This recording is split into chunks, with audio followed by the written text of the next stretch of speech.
Asante, naomba tuketi. Assalamu alaikum. God is good.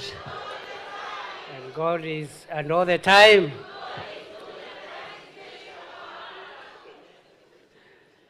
Wow, okay. What a wonderful day to end the day. What a wonderful way to end the day.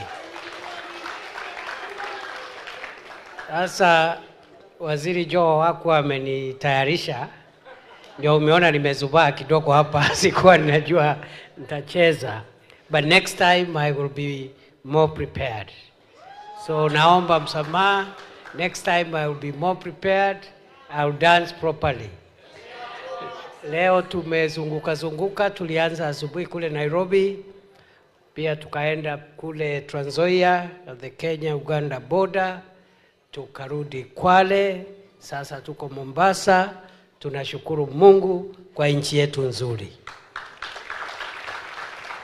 Nataka niseme hivi kwa ufupi. Kwanza kabisa, nichukue nafasi hii kuwashukuru vijana wote, waume, wa kike, wote, vijana wote walio hapa kwa kufanya uamuzi wa kushughulikia maisha yenu na kuwa na mwelekeo na msimamo wa kujua ya kwamba kile unachofanya sasa ndicho kita kufaidi na ndicho kitahakikisha kwamba siku ya kesho na kesho kutwa na siku zote za usoni zitakuwa salama kwako.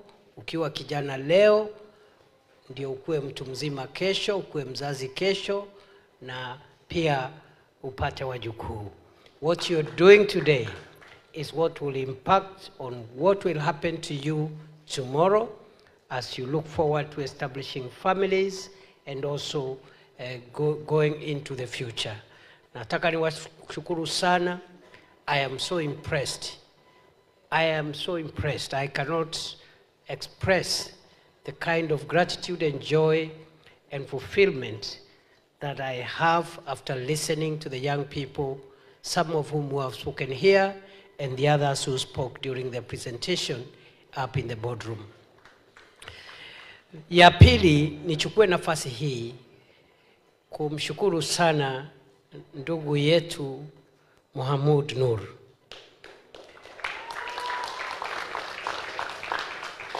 Nimeona watu wengi katika safari yangu hapa duniani. Nimefanya kazi zingine kabla hata niingie siasa, na nimekutana na watu wengi katika Kenya hii yetu, lakini sikujua ya kwamba kuna watu katika hii Kenya yetu ambao wamejitolea kiasi vile huyu muungwana amejitolea. I didn't know we have Kenyans who have sacrificed so much for the love of young people and for the love of our country to make sure that they make a contribution to transform the lives, not just of their own children, but the lives of the children of Kenya. Mimi nakushukuru sana. Asante sana ndugu yangu. Thank you for standing with young people. And I want to assure you that standing with young people, you can never go wrong with it. You will never go wrong for standing with young people. Because as you know, kama mnavyojua, kuna watu watatu muhimu katika maisha. Mtu wa kwanza ni mzazi. Mzazi ni mtu muhimu, kweli si kweli? Mtu wa pili ni mwalimu.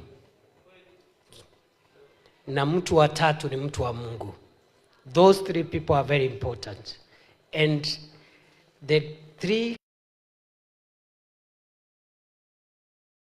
you are in all the three categories. You are a parent, wewe ni mzazi, wewe ni mwalimu, na wewe pia ni mtu wa Mungu, kwa sababu hii kazi ni kazi ya Mungu. Kweli si kweli? Pongezi my brother. Vile vile nishukuru wale wote ambao wamewezesha kituo hiki kiimarike kifike mahali hapa kwa kusupport ruwaza ya ndugu yetu. Those who have supported the vision of our brother. Starting with my friend, my brother, former Governor 001, Waziri Ali Hassan Joho. My brother, I thank you because the testimony we have had here is that you are one of the first people who partnered with our brother here and all these young people to make the foundation on which this ICT hub is built. I also want to acknowledge the various partners, strategic partners of this ICT hub, from private sector, from government, and I want to recognize in a special way our ICT ministry and the State Department for ICT and the digital economy through PS Engineer Tanui. Pongezi PS. If you ask me, I think we are getting there as a country. We are getting there. We are getting to where our founding fathers wanted our country to be. Those who fought for the liberation of our country wanted, one, a united country. Number two, they also wanted a country where there is intergenerational solidarity. The older people, the not so older people, the young people, and even future generations of the unborn support each other so that our country has a sustainable intergenerational handover. I am saying so because the people who are a little older are us, myself and these political leaders here, and of course maybe our brother. The rest of you are young people. Leadership and nation building is a very temporary and short-term activity. There is very little that those of us who have reached where God has put us now have left. Our investment, if we want Kenya to stand, if we want Kenya to remain strong and united and prosper, we must prepare these younger people so that they take over the roles we are assuming today, because we will not be here for all the time. True or false? Sisi hatutakuwa hapa milele. Kuna wengine wamekuwa katika nafasi hizi, muda wao umekwisha, wamestaafu, wametoka katika nafasi hizi. So we have a duty as government, as leaders, as parents, to make sure that the things we want these young people to do, we facilitate them, empower them, mentor them, and make it possible for them to realize their dreams. And therefore, as I stand here, I'm a very proud Kenyan, I'm a very proud parent. I see the future of our country is secure. When we have young people dreaming and envisioning a society where people thrive, not because they know other people, not because they are related to this one or the other one, but they thrive because they have talent and there is something God has deposited in each one of you. When we have that kind of society, that kind of generation, we are sure the future of our country is secure. Niseme, I want to say that President Ruto, who is out of the country, his dream and vision is to make sure that we solidify not just the unity of our country, but we solidify intergenerational capacity and solidarity support to ensure that tomorrow other younger Kenyans can take over leadership and the roles that those who are here today are playing. That is why I want to explain two things about the unity of our country and how we should stay together, the people of Mombasa, the people of Kisumu, the people of Marsabit, the people of Kajiado, all our 47 counties. We are unique. Each county is unique. Our cultures could be a bit unique, but all of us are children of one mother called Kenya. And one of us, no part of this country can succeed if the other part is not succeeding. That is why President Ruto, after winning the election, reached out to his competitor in the last election. And I am proud today when I see this gathering here of leaders, because it would not have been possible if President Ruto and Prime Minister Raila Odinga did not put aside personal differences, personal ambitions to unite the country so that we can realize our full potential. So mimi nashukuru sana. I am a believer in national unity, a very strong believer, that we cannot realize our potential until we are a united country. The second issue that President Ruto believes in, outside national unity, is that this country has achieved a lot of milestones. Our forefathers fought for independence. Later on, we had another struggle for the liberty and the freedoms that we enjoy today. The third struggle that this administration and all of us are trying to rally the country to overcome is the struggle against poverty, against need, and against distinction.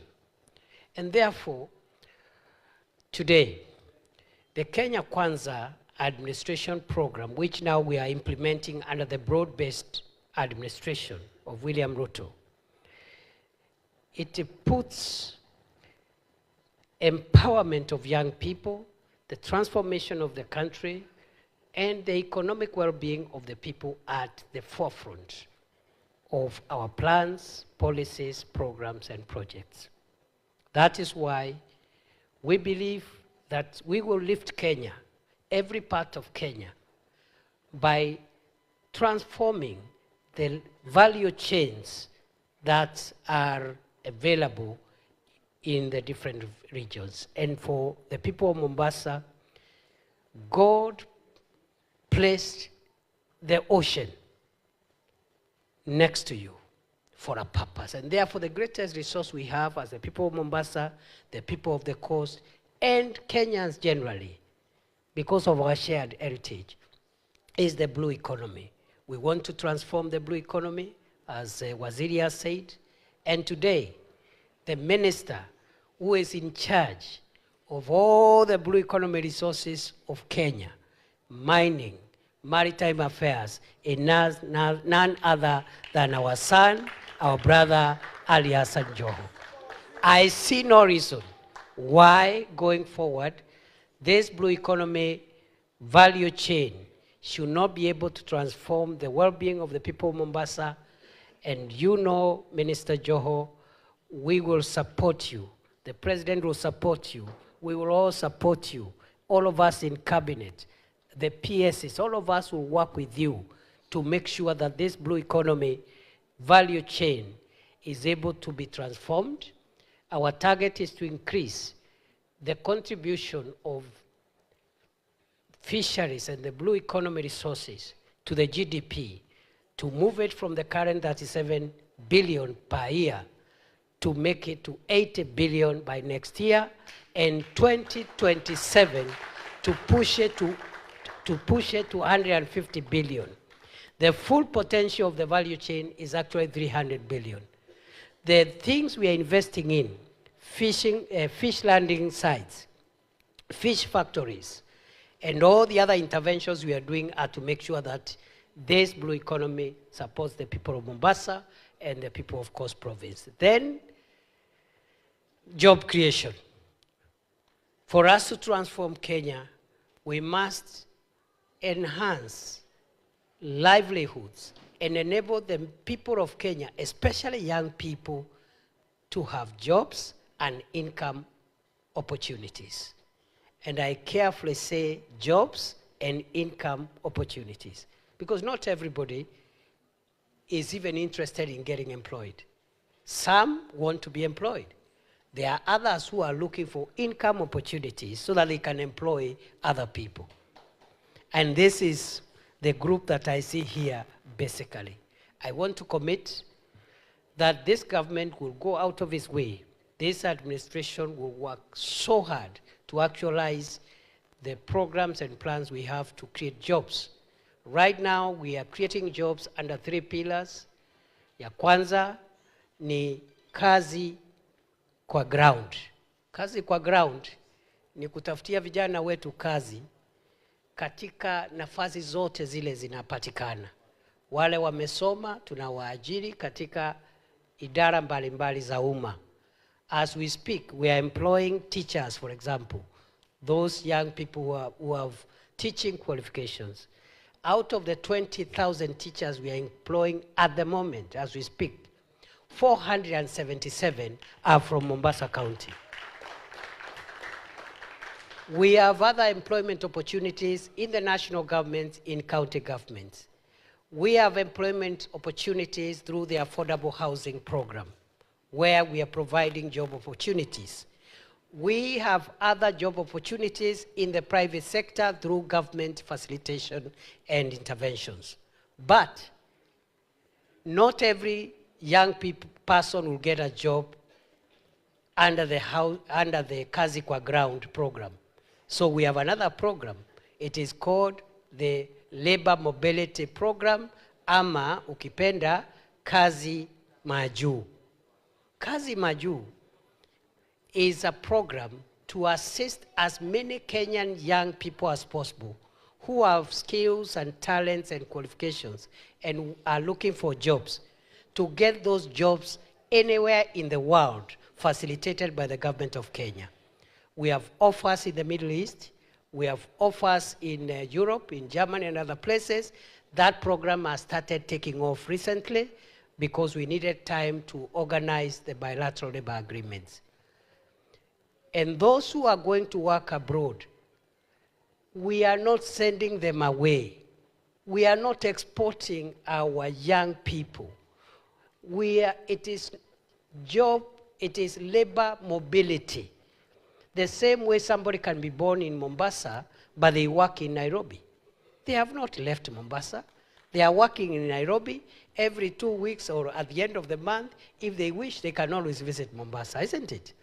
So and today, because of technology and advances in transport and communications, if somebody is working in Dubai, the person working in Dubai, if they want to come to Mombasa on a Friday, they will reach here faster than the person coming from Nairobi by road, coming back to Mombasa, isn't it? Kwa hivyo, that Kazi Maju program is another pillar. Kazi Kwa Ground is another pillar.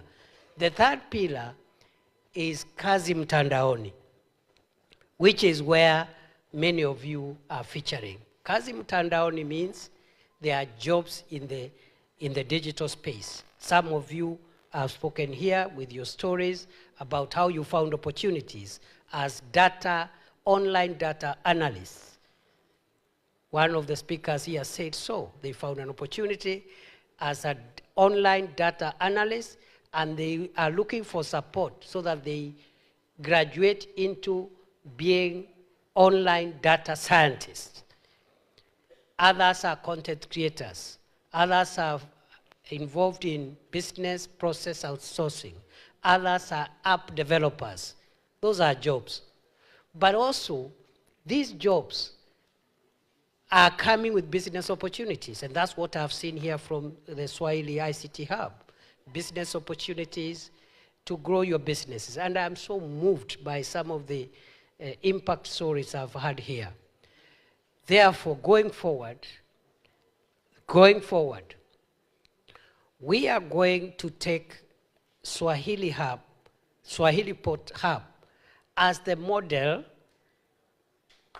and best case example of a successful ICT hub because of the ecosystem that it has created here beyond digital jobs to provide mentorship, to provide incubation on innovation and tech startups and so forth and so on. So you are going to use you as the model. And we will empower you and support you as government to support other hubs. Because we need to devolve what you're doing here, even within Mombasa, so that the young people don't have to spend a lot of money coming here and going back every day. They can have a hub which is nearer to where they live, and they can use it for the things they are using this hub for. So we will assist you. We'll assist you to get the land that you're looking for.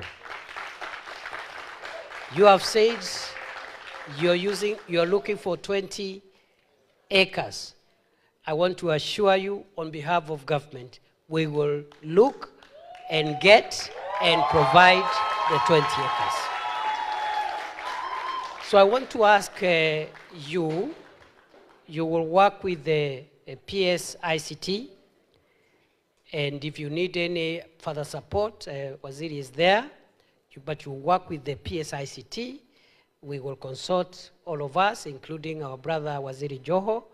We will get the 20 acres that you require to expand the services.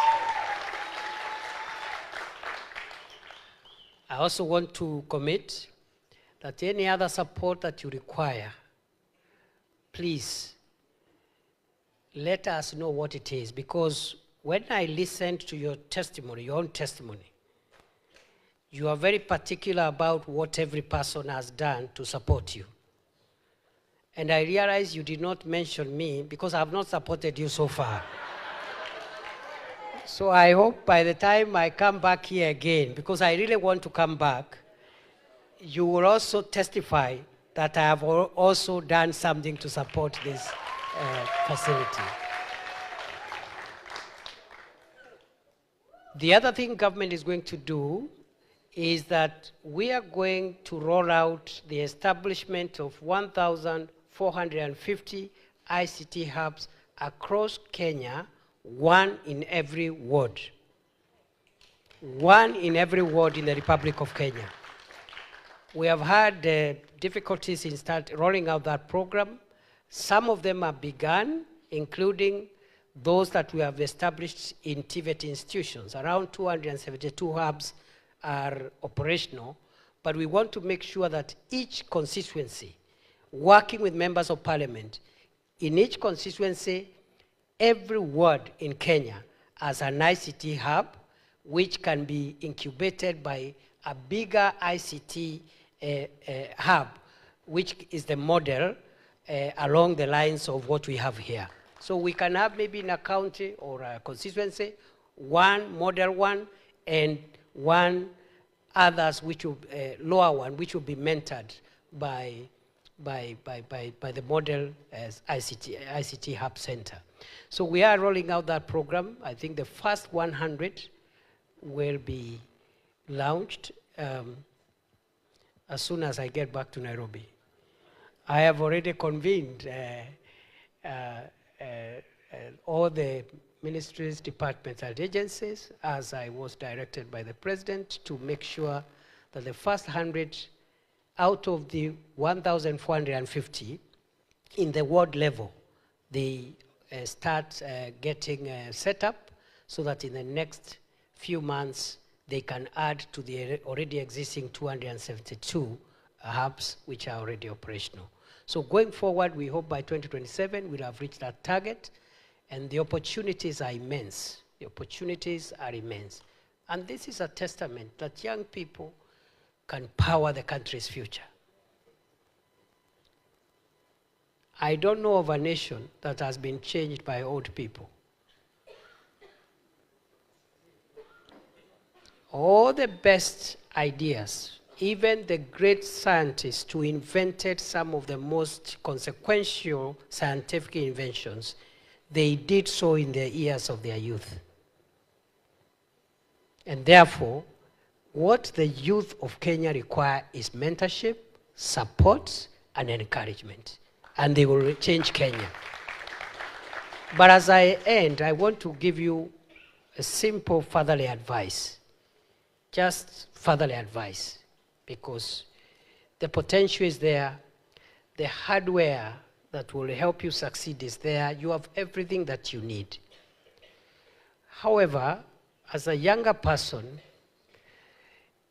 it is important that you allow to be mentored. The challenge that some of the national challenges we are having now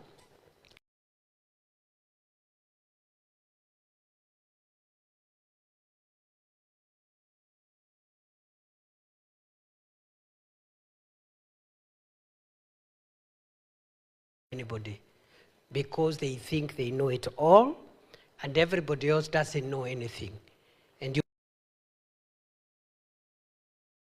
don't want to hear anything from any other person. That is a dangerous approach. You must allow.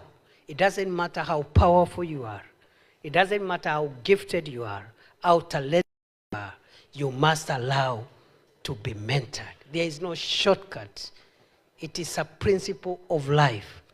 All faiths, all religions, all philosophies, all cultures, the place of mentorship by other people. That is the way, even the children we give birth to, you bring them up, you help them, you pay school fees for them, you encourage them, you prophesy to them how they'll be great. Eventually they end up doing better than even their parents. But it took a bit of mentorship for them to achieve that, that feat of overcoming even what their parents had done. So please, just allow to be mentored, kubali tu upewe wasia, na tunajua muko na talanta, Mungu amewajalia nguvu ya mwili, mafikira, na pengine wazazi wenu wamedhoofika kidogo kwa sababu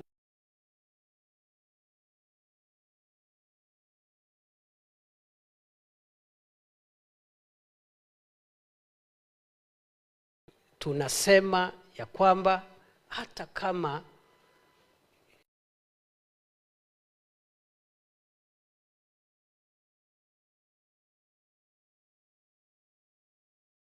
badilika ni kuwa kila kijana anahitaji kuheshimu mzee.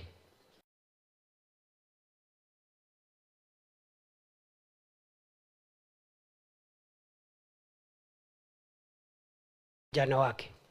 Siendi pale kusema mimi naibu wa rais wa Kenya. Sijui kama tunasikizana. Kufika kwa mzazi, anakuwa mzazi. Please let us preserve this nation. You are an engineer, you are a content creator, you are an app developer, you have a bright future, but please submit to mentorship.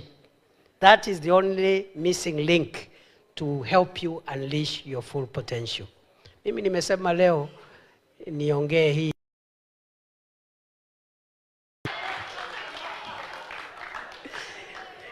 Mnakubaliana na mimi? Mnakubaliana? Na washukuru sana ambao walikuja mapema. We are sorry, we have done so many programs. We've come to the end of the program.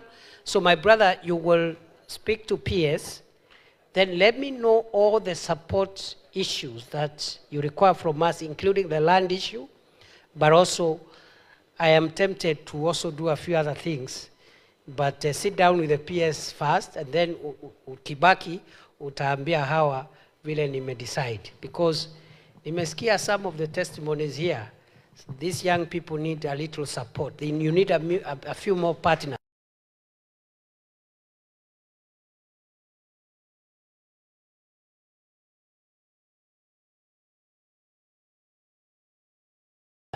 You know, a conceptual clarification and the and through the PS we shall be able to support you and we'll visit again.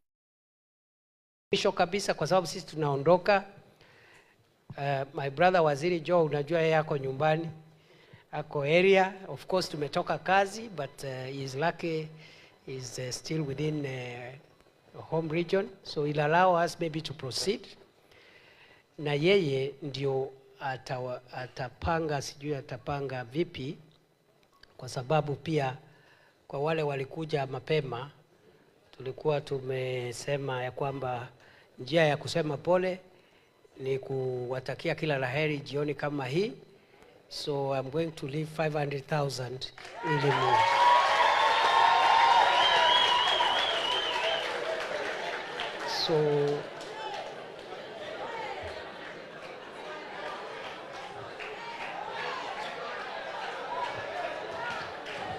So hiyo tutaacha na mentor, si namna hiyo? Hiyo 1,500, hiyo 500,000 tunaacha na mentor. Hiyo tu ni ya kusema pole, tumekaa sana, upate kinywaji na Mungu awabariki. Thank you very much. God bless you.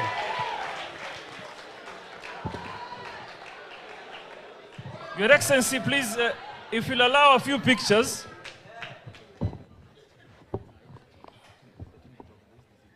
Yeah, there's about 3 groups, but there's one particular one that, if you'll allow me, Your Excellency, wale wako na picha ya bosi yangu wale, tafadhali kujeni kwanza, alafu the organized ones. Habibi, welcome to Mombasa, si ndio? Nitaisoma. Nitakurudishia majina hii.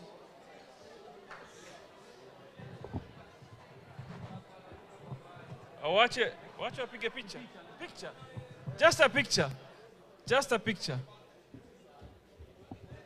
Just a picture.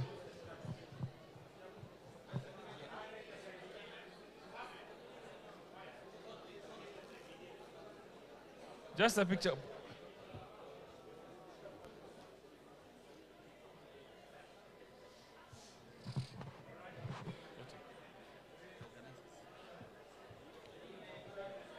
Sawa. Nyinyi ngojeni hapo kona, tutadili na nyinyi.